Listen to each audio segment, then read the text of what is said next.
Marcus Rivera pushed his cleaning cart down the empty corridor of TechVault Industries at 11:47 p.m., the wheels squeaking softly against polished marble floors.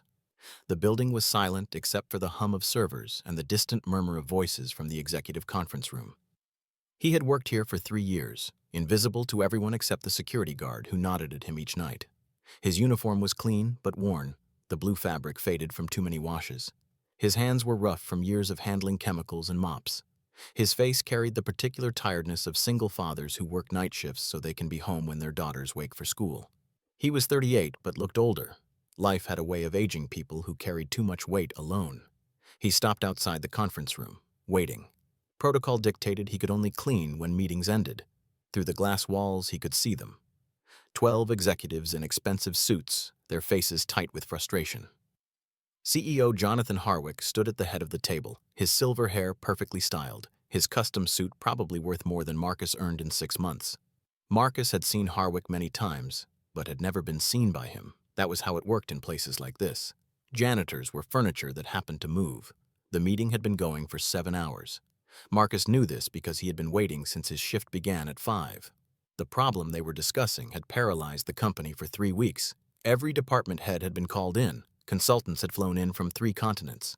The company's entire future hung on solving a single technical crisis that no one seemed able to crack. Marcus understood the problem better than they realized. Not because he was part of their world, but because he listened. Because invisible people hear everything. TechVault had built its empire on data security systems that protected financial institutions worldwide. But 3 weeks ago, their flagship encryption protocol had developed a critical vulnerability. Someone, somehow, had found a way to breach it. Not completely, but enough to terrify every bank that relied on their technology. The stock had dropped 42%. Clients were threatening to leave. Lawsuits were being prepared. And no one could figure out how the breach had happened or how to stop it from happening again. Marcus heard Harwick's voice rise, sharp with exhaustion and fury. "We've tried everything," Harwick said, slamming his hand on the table. "Every algorithm adjustment, every patch, every theoretical solution from the brightest minds we could find. Nothing works." One of the executives, a woman with dark-rimmed glasses, spoke carefully. "The vulnerability appears intermittent. We can't predict when it occurs or why. The pattern makes no logical sense." Another executive, younger, nervous, added, "If we can't solve this by Monday, we'll lose the Henderson contract. That's $810 million in annual revenue." Harwick stood very still, the kind of stillness that precedes either violence or surrender. Then he laughed, but it was not a sound of humor. It was the laugh of someone watching everything they built begin to crumble. "Fix this," he said, voice dripping with bitter mockery, "and I'll give you $500 million. Hell, I'll give it to anyone. The janitor could walk in here right now, and if he solved it, I'd write the check myself." The room fell silent. No one laughed. The joke was too painful. Marcus stood outside the glass wall, his hand resting on his cart. He had heard every word. He knew exactly what the problem was. He had known for 2 weeks. He should have walked away. He should have waited for them to finish, cleaned the room in silence, and gone home to his daughter. That was what invisible people did. They stayed invisible. But something in Harwick's voice, that particular tone of arrogant desperation, made Marcus pause, and something else rose in him too. Not anger exactly, but a quiet refusal. A refusal to remain unseen when he knew the answer they were destroying themselves trying to find. He knocked on the glass door. The executives turned as one, surprised, irritated. Harwick's expression was pure annoyance, the look of someone interrupted during a crisis by something trivial. "We're in a meeting," Harwick said sharply. "Come back later." Marcus opened the door slightly, his voice calm and steady. "I know how to fix your problem." For a moment, no one spoke. Then someone snorted. Another executive shook his head. Harwick stared at Marcus as if trying to decide whether this was a joke or an insult. "Excuse me?" Harwick said slowly. "Your encryption vulnerability," Marcus replied. "I know what's causing it, and I know how to fix it." The woman with glasses looked at him with something between pity and confusion. "Sir, this is a highly technical issue. We have PhDs in computer science and cryptography working on this." "I understand," Marcus said, "but they're looking in the wrong place." Harwick stepped forward, his face hardening. "You're a janitor." "Yes," Marcus said simply. "And you think you can solve a problem that has stumped our entire engineering team?" Marcus met his eyes without flinching. "Yes." There was a long silence. Harwick's jaw tightened. He looked like he was deciding whether to throw Marcus out or call security. But something stopped him. Perhaps exhaustion. Perhaps curiosity. Perhaps the faint, desperate hope that lives in people when everything else has failed. "Fine," Harwick said, his voice cold. "You have 5 minutes. Explain." Marcus stepped into the room, leaving his cart outside. 12 pairs of eyes watched him, some hostile, some curious, all skeptical. He walked to the digital display board showing complex algorithms and error logs. "Your encryption uses a dynamic key generation system," Marcus began. "It cycles every 43 seconds, based on synchronized, atomic clock signals from 3 different servers." One of the engineers blinked. "How do you know that?" Marcus didn't answer the question. He continued. "The vulnerability occurs intermittently because one of your 3 atomic clock servers is located in a building that's being renovated. Every time construction equipment operates near that server, it creates electromagnetic interference. Not enough to crash the system, but enough to cause microsecond delays in the synchronization." The room went very still. "When the synchronization is off by even 0.03 seconds, Marcus continued, your key generation algorithm produces a predictable pattern. That pattern creates the vulnerability. It's not a flaw in your code, it's environmental interference affecting your timing mechanism." The woman with glasses stood up slowly. "That's impossible. We tested for electromagnetic interference." "Not at that specific frequency," Marcus said quietly.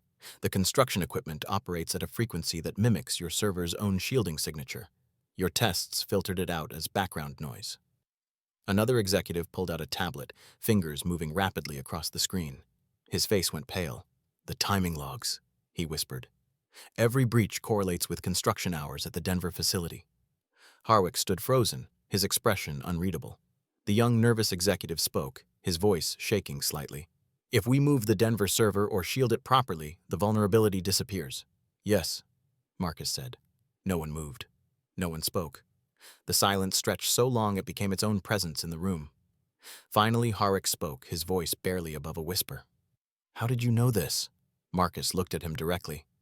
"I used to be a systems engineer at TechVault Industries, before my wife died, and I needed a job with night hours so I could be home for my daughter during the day.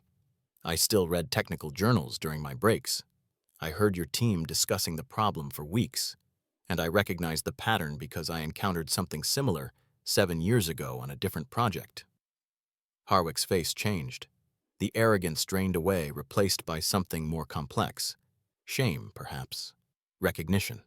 "Why didn't you say something sooner?" the woman with glasses asked, her voice soft now, no longer skeptical. "Because no one asked," Marcus replied simply. "And because people don't usually listen to janitors." The weight of those words settled over the room like snow. Harwick walked slowly to his chair and sat down. He looked older suddenly, as if something had shifted inside him that changed his posture, his certainty. He looked at Marcus for a long moment. "You're right," Harwick said quietly. "We don't listen. We don't see." He paused. "I don't see." Marcus said nothing. There was nothing to say. Harwick reached for his phone, dialed, and spoke quickly. "Get the Denver team on the line, now. I need electromagnetic shielding installed around Server 3 immediately. Yes, immediately. I don't care what it costs." He hung up and looked at Marcus again. "The 500 million, he said. "I meant it." Marcus shook his head slowly. "I don't want $500 million. Harwick blinked, genuinely confused. "What do you want?" Marcus thought for a moment, not about what he wanted for himself, but about what mattered. "I want a job where I can use what I know, where I can support my daughter without working nights, where people see me." Harwick stood up. He walked around the table until he was standing directly in front of Marcus. Then, slowly, deliberately, he extended his hand. "You'll start Monday," Harwick said. "Chief Systems Analyst, full benefits, salary commensurate with your expertise." He paused. "And I'll make sure everyone in this company knows that the person who saved us was someone we never bothered to see." Marcus shook his hand. The grip was firm, equal. Not the handshake of a CEO to a janitor, but of one professional to another. The executives began to move then, energy returning to the room. The woman with glasses approached Marcus, apologizing. The young, nervous executive asked technical questions. Others made calls, sent messages, set solutions into motion. But Harwick remained still, watching Marcus with an expression that held something like revelation. "How many others?" Harwick asked quietly, so only Marcus could hear. How many other people in this building do we not see? Do we not listen to? Marcus looked at him steadily. More than you know. Harwick nodded slowly, as if accepting something painful. That changes. Starting now. 3 weeks later, Marcus Rivera sat in an office with his name on the door. His daughter's picture was on his desk. His hands were no longer rough from chemicals. He wore a shirt and tie that he had bought himself, not because someone required it, but because he wanted to. The Denver server had been shielded within 6 hours of that meeting. The vulnerability disappeared immediately. The stock recovered. Clients stayed. The company survived. But something else changed too. Something quieter and more important. Harwick instituted a new policy. Every employee, regardless of position, was invited to monthly innovation meetings. Janitors, security guards, cafeteria workers, administrative assistants.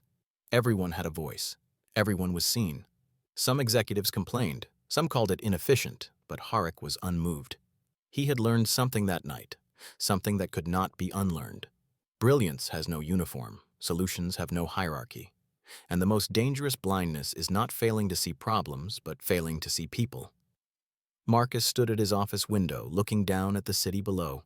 Lights stretched out in all directions, each one representing someone with knowledge, with stories, with solutions to problems no one had thought to ask them about. He thought of all the years he had been invisible. Not because he lacked worth, but because worth is only recognized when someone chooses to look. His daughter called. He answered on the first ring, smiling. Hey, sweetheart, how was school? She told him about her day, about a project she was excited about a friend who had been kind to her. He listened to every word, present and unhurried, no longer racing against a clock to get home before she woke. When the call ended, he returned to his work. Complex problems spread across multiple screens, patterns waiting to be understood, solutions waiting to be found. But now, people were listening. Now he was seen. And that simple recognition had changed everything, not just for him, but for everyone who had stood in shadows, waiting for someone to turn on the light.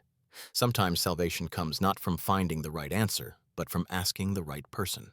And sometimes the right person is the one you never noticed was standing there all along.